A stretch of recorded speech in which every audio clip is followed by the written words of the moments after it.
नमस्कार शेतकरी मित्रांनो, आपण आलेलो आहे सासूरवाडा शिवारातील शेतकऱ्याकडे।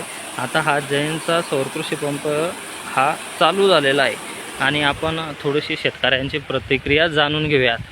तुम्ही जैनचा सौर कृषी पंप बसवला, तर जैनच्या सोलरबद्दल तुम्ही काय सांगाल? माझे नाव एकनाथ गणपत काळे। मी मागील त्या योजनेमध्ये सोलर पंपाची फाईल भरलेली होती, तर ते सोलर पंप मला मिळाला। आता याबद्दल मी एकदम आनंदी, म्हणजे चांगल्या हे आहे, स्थिती आहे माझी। पाणी सोलर पंपाचं पाणी बी मला योग्य वाटलं आणि मटेरियल क्वालिटी जैनची म्हणजे ही बी आहे वाटली, जरा योग्य वाटली। माझं त्या विषयाबद्दल मन समाधान झालेलं आहे सर। ज्याला सोलर पंप भरायचा असेल, निवड करायची असेल, त्याने जैनचा निवड करावी, माझी हीच नम्र विनंती।